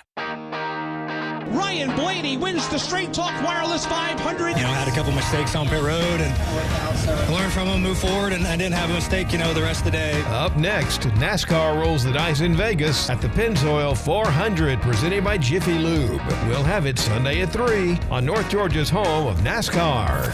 WDUN Gainesville, WDUN FM Clarksville, Gainesville. Always here, always local. It's 10:30. Fox News, I'm CJ Papa. The Pentagon providing an update on Operation Epic Fury. We know the new so-called not-so-supreme leader is wounded and likely disfigured. Secretary of War Pete Hegseth adding Iran's leadership has gone underground. The top U.S. General Dan Kane describes the operation in the Strait of Hormuz. They're continuing to destroy the Iranian Navy to ensure freedom of navigation. And this means going after Iran's mine-laying capability and destroying their ability to attack commercial vessels. U.S. Central Command confirms 4 of the 6 crew members in an accident in the skies are dead. This crash in Iraq was a refueling plane, and officials are clear to say there was no enemy fire involved, no friendly fire involved. That's Fox's Steve Harrigan on the border between Armenia and Iran. America's listening to Fox News.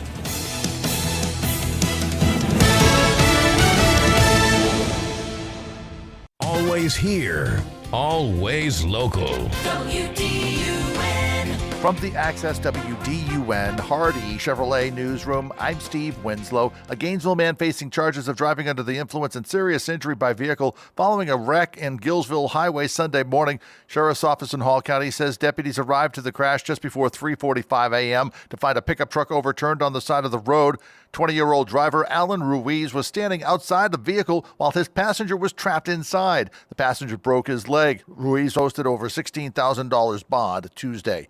5 people behind bars in Stevens County after a month-long investigation into local convenience stores selling vapes and alcohol to minors. WDUN's Lawson Smith reports. The Stevens County Sheriff's Office says Operation Nicotine began in November after the agency received tips that stores were selling the products to those under the age of 21. The agency found that at least 5 employees at different shops sold products to minors illegally. A list of those arrested and the stores they worked at are on Access WDUN. A state representative, a film executive, and a plumber will be in the choices for Georgia's 10th congressional district in the Mays primary. Houston Gaines spoke with WDUN's Martha Zoller show in August of last year, shortly after announcing. When I've been in the State House, I would say my focus has been on public safety.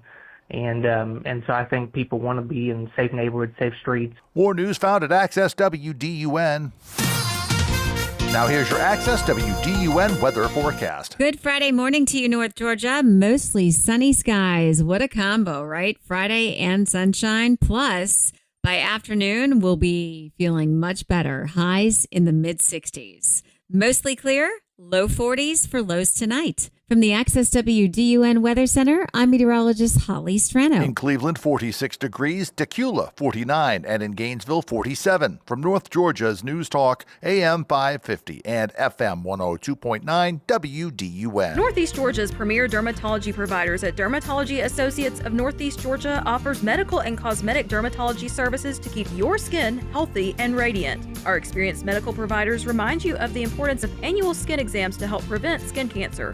With 1 in 5 Americans facing this risk, booking your annual full skin exam is essential to your well-being. Contact us to book your appointment at any of our 3 locations in Gainesville, Demarest, or Dahlonega. Visit us online at negeorgiaderm.com to learn more. Medicare can be confusing, but you don't have to navigate it alone. Legacy Link's Georgia Ship certified Medicare counselors are here to help with free, unbiased guidance. Call us today at 706-622-2399. This project is supported by the Administration for Community Living, ACL, U.S. Department of Health and Human Services, HHS, as part of a financial assistance award totaling $131,810 with 100% funding by ACL HHS. The contents are those of the authors and do not necessarily represent the official views of, nor an endorsement by, ACL HHS or the U.S. government. It's the Martha Zoller Show, presented by Gainesville Mechanical, from the Northeast Georgia Health System studio in downtown Gainesville on AM 550 and FM 102.9 WDUN. So welcome back to the Martha Zoller Show. I am Tom Smiley, filling in for Martha. She'll be back with you on Monday. So we're having this conversation about literacy because the House of Representatives passed its 2027 fiscal year budget that included $60 million for school literacy programs. And of that money, some estimated $38 billion, of that money, some $31 million is going to be used for literacy coaches in the 1,113 elementary schools. That's according to the chairman, Hatchett, who is the chairman of the appropriations. So we're having the conversation today with Dr. Douglas Young, my friend, Professor Emeritus, about literacy and education even. We're springboarding into wider topics of education. And on the phone we have Jenny from Savannah, which is my old stomping grounds. Jenny, have you heard of Virginia Elementary School? No, sir, I haven't. Okay. Have you heard of Bartlett Junior High School? Yes, sir, I have. Okay. Well, I went to Virginia Elementary School, and I went to Bartlett Junior High before I moved to Gum Branch in Hinesville. Okay, Jenny, thank you. You had a comment about literacy. Yeah, I love that you're talking about this topic. We know it's huge for our kids in Georgia, and very, very grateful for the governor and the Speaker of the House to be pushing this kind of legislation through and putting it in the budget. I thought I'd give you a little bit of update. I'm sure you're aware of the Literacy Council, which I was appointed to the Literacy Council by Speaker Burns, and we meet often. And some of the things that we learned, well, I think it's very exciting to have coaches, literacy coaches in our school district. I think that'll be very, very helpful. Another thing that's really helpful is the fact that Sonny Perdue has pretty much implemented now that a lot of the teachers we found didn't know how to teach the science of reading. So that was one of the big issues. So now it's included in curriculums now in all the colleges now for teachers. Right. But the other thing too that that had been discussed was sometimes, and it hasn't been discussed very often, was the fact that we're finding that a lot of the kids have hearing or vision problems. So now they're going to be allowed to actually start providing that. I thought it was already existing in the public school systems, but now they're going to start implementing having hearing and vision tests for our kids, because that can definitely play a huge role in our kids being able to read. Absolutely. Now, Jenny, here's a anecdotal evidence of that. Two of my grandchildren, a granddaughter and a grandson, were in kindergarten, first grade, and then we discovered, like, as they went into the second and third grade, they both had some visual issues that was complicating their reading. And exactly. so we got them, of course, help through our, doctors and et cetera. And they're now wearing glasses to school, and they're taking care of their glasses, and they're, reading much better. And so you're exactly right. Yeah, it's just, I'm really, really excited and honored to be a part of that committee listening. And I think one of the most important things, too, that I like to focus on and make sure that the council are aware is to make sure our teachers have all the tools they need to be able to teach the science of reading to our kids. I'd like to add something about dyslexia. I believe that we're now getting a lot better at detecting dyslexia in children. I'll never forget many years ago when I was teaching at what was then Gainesville State College. I had a lady who I think was in her 30s, and she was going back to school, and I could tell very quickly, right away grading her first essay, that she had dyslexia, because you can recognize the pattern in terms of letters being in the wrong places. And when I asked her if she had dyslexia, if she had ever been tested for it, she had no idea. Wow. No one had ever caught it. But it is really easy to detect. And so I think it's also critical that we test young children very early to determine if they have dyslexia. Yeah. And the thing is...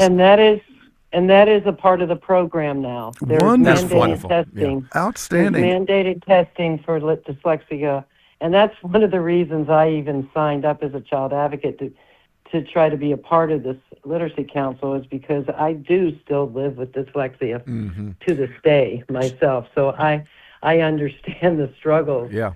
Yeah. Jenny, tell me, I'm a little unclear as to what a literacy coach in an elementary school actually does. Can you give me a 10, 15, 20-second kind of what do they actually do? And are these paid teachers, or are these volunteers or paraprofessionals? Tell me a little bit about that literacy coach program. Well, I can't tell you exactly, and I can get you that information. I apologize to give you the exact description. But it's just, I think, there to implement, to make sure that these kids are being tested and studied on how the reading is going in their actual school. I don't know exactly, and I apologize to give you an exact description. I would not want to misrepresent the Literacy Council at all, so I'm not gonna even and guess at that at all. But it's all focused on literacy, and it will be, I think, a huge. It'll have a huge impact on our kids, and I'm just really, really excited about it. Well, Jenny, thank you so much for calling in today. And if you ever find yourself on Waters Avenue, there is Virginia Herd Elementary School over there somewhere. And when you ride by, think of me, because that's where I grew up and went to elementary school. I will, and I really enjoy listening to you when you fill in for Martha. Thank you so much, Jenny. Take care. God bless, and thank you for your work. Great phone call. Yes. I mean, and look, Martha sent me a request to kind of talk about this because it's in the bill and it's being discussed on the state level. Right. I never dreamed we'd get into this type of really, involved conversation, but it's really been a good conversation. And I want to say this before we go anything else. We'll take a break in a minute, but let me say this. We cannot lay this all at the feet of teachers, Dr. Young. No. Parents are a key. Absolutely. And I'm telling you, I watched my wife. My wife worked some part-time in this and so forth, in and out, during the seasons of our school, of our children's school age years. But I watched my wife constantly double check, triple check their homework, their assignments, their test scores, constantly having interviews with the teachers. And I was out working. I was working, 45 hours a day, but she was at home. She was constantly involved in their education. And God bless her. And I'm telling you, teachers are important, but I'm telling you, you cannot lay all the inefficiencies at the feet of teachers. Parents have responsibility. Exactly. I mean, most teachers are with children or students just an hour a day, one class. But parents are with the children way more than anyone else, or they should be with them more than anyone else. And it's so important. If a child grows up seeing mommy and daddy read, if a child grows up in a home with newspapers, magazines, books, that has a profound impact. That child is going to be much more likely to read. It's so important for the parents and the grandparents to read to the children. And if I can just make one quick footnote regarding dyslexia, there are so many super successful people who have dyslexia. It does not mean, having it in no way, shape, or form means that someone is sentenced to a less successful life. Gosh, Thomas Alva Edison was dyslexic. Jay Leno has struggled with dyslexia. So the world is full of very successful people who have dyslexia. We'll be right back. We will take a quick break, and Dr. Young and I will be back on the Martha Zoller Show. You stay tuned. Don't go away. It's your daily civics lesson. If it's mentioned in the Constitution, the feds have final say over it, and immigration is one of those things mentioned in the Constitution. It's the Martha Zoller Show, weekdays at 9 on North Georgia's News Talk, WDUN. This is Mike Cormier, General Manager at Hardy Chevrolet. Some folks think that the automobile business is just about selling cars. At Hardy, we know it's more than just that. For us, it's about helping that young driver with their first car and helping that growing family that needs a bigger car. It's about relationships. It's about family. Drop by for a visit and you'll understand what Charles Hardy always said. We love you and we need you. Together, let's drive. At Hardy Chevrolet, Browns Bridge Road in Gainesville, online at hardychevrolet.com. Something new is coming to your neighborhood. This April, Exchange Bank is opening in Brazelton. I'm Anna Hollis, and for over 122 years, we've been Middle Georgia's community bank, offering our personalized service and our commitment to being a place where community matters. Now we're bringing that same commitment to Brazelton. We can't wait to be your neighbor and help your financial dreams grow. Learn more at exch.bank. Exchange Bank, member FDIC. Spring into growing season with Farmers Exchange in Cleveland, Georgia, your local headquarters for growing solutions. From custom blended fertilizers and expert crop protection to top quality nursery plants, garden seed, and lawn care products, we've got everything you need to grow with confidence. Come see us at 951 South Main Street in Cleveland, where knowledge meets service and success takes root. White County Farmers Exchange, providing growing solutions since 1928. Finding great candidates to hire can be like, well, trying to find a needle in a haystack. Sure, you can post your job to some job board, but then all you can do is hope the right person comes along. Which is why you should try ZipRecruiter for free at ZipRecruiter.com/free. ZipRecruiter doesn't depend on candidates finding you. It finds them for you. Its powerful technology identifies people with the right experience and actively invites them to apply to your job. You get qualified candidates fast. So while other companies might deliver a lot of hay, ZipRecruiter finds you what you're looking for. The needle in the haystack. See why 4 out of 5 employers who post a job on ZipRecruiter get a quality candidate within the first day. ZipRecruiter, the smartest way to hire. And right now, you can try ZipRecruiter for free. That's right, free. At ZipRecruiter.com/free.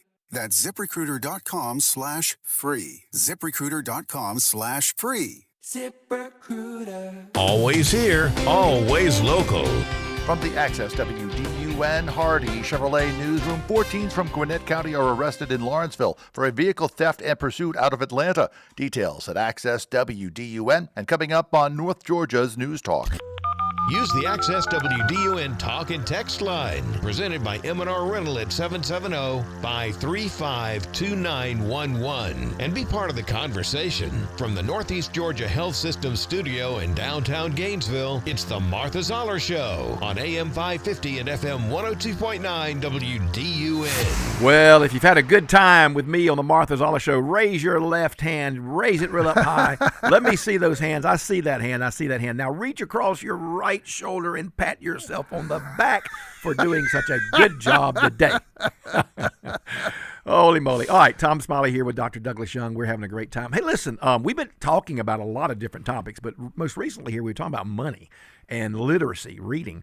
I was talking earlier about the tax policy under the dome. You know, I hope you haven't missed that. There's a lot of discussion going on. There was an attempt, you do realize there was an attempt under the dome to phase out property tax on owner-occupied homes by 2032. But now, as far as I know, and I might not be fully correct on this because I'm not completely up to date, but as far as I understand, that requires a constitutional amendment, so probably isn't going to pass, at least not this time. But they have kind of compromised a little bit, and they're looking at putting a limit on property tax, something to a 3 percentage point or something, that it can't go up more than that, or the rate of inflation. So I don't know. We'll have to look at that. I'm sure Martha will have a lot of detail on that when she comes back. But we would enjoy, all of us, some property tax relief. But again, as I was talking about earlier with the credit card cap issue, not everything that sounds good always works good, because there's always underlying factors and other things are affected by these kinds of decisions. So you really have to get into the weeds and look this stuff up. All right, let me take a moment. The road to hell is paved with good intentions. That's right. Let me look at this real quick, because I asked you earlier, we were talking about money and first jobs, and I said, send me a text about your first jobs. Let me give a couple of these to you. Here's one from John from Lawrenceville. Let's see. He says his first job was a TV channel changer. I don't know exactly. Climb up on top of the roof and turn the antenna. I don't know. Later, he was promoted to audio engineer. Okay, I know what that is. And then his first paying job at 14 was a bagger. I suppose that's a grocery store bagger in Lawrenceville, or in Park Math grocery store in Lawrenceville. Okay, thank you, John. Here's one from Toccoa. My first job was selling newspaper subscriptions door to door. That's interesting. And I had one here from from a friend of mine. I believe this is Ron, because he always calls me the sage of Gum Branch. Ron, I believe, says, when I was 12, I loaded watermelons for 25 cents an hour in Adel, Georgia. You got to be from somewhere to know where Adel, Georgia is. And then here's one finally. Someone said, my first job, okay, I did that, was a newspaper subscription. So there you go. So we're talking about literacy, we're talking about tax policy, we're talking about credit card caps, all that kind of stuff. But right now we have a phone call from Randy and Baldwin. We'll get to that. And also we have waiting Tom from Westfield. So Randy, welcome to the Martha Zoller Show. Thank you very much, Tom. I love listening to you. I like to hear you on the road. Thank you. Listen, you were talking about voting earlier. Right. About blue wave and everything. And then you brought up the independents. Yes. Well, I want you to know that I am an independent. Uh-huh. Good. But I've learned usually an independent will vote for the person they think is right for the job. Right. That's what I understand. Yes. Mm-hmm. And probably in the last 10, 15, I don't know, not even 10. Last 2 years, it's always been towards the Republican side. Mm-hmm.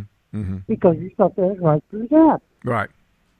Now, usually, an independent can read a person like what the Old Testament says out of the Bible. Either you got a heart of stone or you got a heart of lead. Mm-hmm. Mm-hmm. Well, Randy, great call, and thank you for calling, because I did ask for some independent voters to call, because I wanted to know, if independent voters are really independent, or that's just an excuse for not being, a Democrat or Republican. Independent voters, they say, are going to determine the midterm blue wave or not, and if they do what you do, Randy, if they look at the person and the policies, there will not be a blue wave. So I hope there'll be more like you. All right, let's go to the phones. Tom in Westfield. Hey, Tom, welcome to the Martha Zoller Show. Good morning, Tom Smiley. How are you, sir? I'm fine, brother. Tom, this quick point before I say this. When someone says it's the government or the police, the FBI, you can't say that. It's individuals that undermine the systems designed to protect and preserve our society. So when the Georgia prison systems does more beds dependent on the literacy rate, that's a problem in what you call design and preparation and moving forward. It just keeps us in the dark. Up here in Massachusetts is a beautiful place run by Sheriff Ash. He retired, Ludlow Jail. And they had a thing going on up there where our chief camerata, the Secretary of Maryland, her birthday, either June or July 1st, is when the state budget starts. And they would do something where they would get kids in orange for a minor charge. And the deal is, if you keep them the last 4 months of the year and the next 4 months of the year, at the time, it was $36,000 per kid. And after the 4 months of the last year and 4 months of the next year complete, suddenly the case where they had the kid for, let's say he was getting a ride home in the backseat of the car. Watch this. They dangle a fishing line for seductive choice. Eric Banks, little Tupac, comes in to talk to me. He says, go in there and tell the judge you want to release your lawyer, file a motion to dismiss based upon lack of evidence. So in the police report, your name was mentioned in one line. You had a plastic bag consistent with packaging narcotics. It said the News Jewelers and Masters Diamond Nose Ring. You're not going upstate for the gun and glove box and the COVID. Yeah, Tom, thank you for calling. And I didn't get all of that. We had a very poor connection. I apologize to our listeners. A very poor connection there. But did you have a comment about any of his comments, Dr. Young? I'm sorry to say that I had a very difficult time understanding him. I believe that poor schools certainly can contribute to a rising crime rate, but I would say that, again, the home is the major problem. If you look at most of the criminals, they are coming from broken homes. In fact, the vast majority of prisoners in the U.S. were born illegitimate, were born out of wedlock. That's not a coincidence. I have a fax here, a text, from a listener, Stephen, who mentions that very same thing, Dr. Young. He says, structure and discipline begins at home. Right. Some parents have turned the basics of teaching over to the government-run school system and expect that they will actually learn something. It is, again, a situation that we the people have allowed. We vote for people who are more interested in the next election and could care less about the consequences. By the way, Dr. Young, real quickly, I got to read this, though, because this is a great text. The reason it's a great text is because it says, excellent show today, Dr. Tom. So thank you very much for that. And then Frank in Flowery Branch, he says, small world, Pastor. You went to Bartlett. I went to Winder. Okay. All right. Dr. Young, real quick, you were making a comment about you hate to be cynical about the reason that some of our school systems and some of the structure is what it is. Right. Because maybe the goal isn't to create critical thinkers. Right. And let me preface this by saying I come from a family of educators, and I have known and worked with so many wonderful teachers. But the people who created the modern American public school system in the early 20th century, people like John Dewey and Woodrow Wilson, I don't think that they really wanted to create a critically thinking citizenry. They wanted to educate the masses just enough so that we would be compliant, obedient, good factory workers. I mean, look what our schools look like. They look like factories. And we have bells, to signal the start and end of each class. The children have to sit in neat rows. And we did not really, the creators of our modern public school system did not really want to create a generation of critical thinkers. They wanted people who would be just educated enough to be competent at factory work, and they would be compliant, they would obey the government. And so many of our teachers and professors today are ideologues. They are not educators so much as indoctrinators. The last thing they want is to create critical thinkers. They want to indoctrinate people, to get people to just sort of recite whatever ideology they push in the classroom. Like, what would happen if teachers really were serious about teaching economics and finance so that the students could really understand about balancing a budget, about deficits in a budget, about interest and what it costs? Maybe they would become citizens who wouldn't vote for that or allow that. Exactly. So I mean, is it really a coincidence that very few schools require high school students to learn basic economics? I mean, if we learned basic economics, would not far more Americans be outraged by the annual horrific federal government's budget deficits and growing national debt? Yeah. Hey, look, this has been a great show. I've enjoyed it so much. Thank you, Martha. Hey, she'll be back with you on Monday. I look forward to seeing you again when I see you again. Dr. Young, thank you for being here. Go Google Dr. Douglas Young. Thank you so much. Check out his books and his work. I'm Tom Smiley. Hoping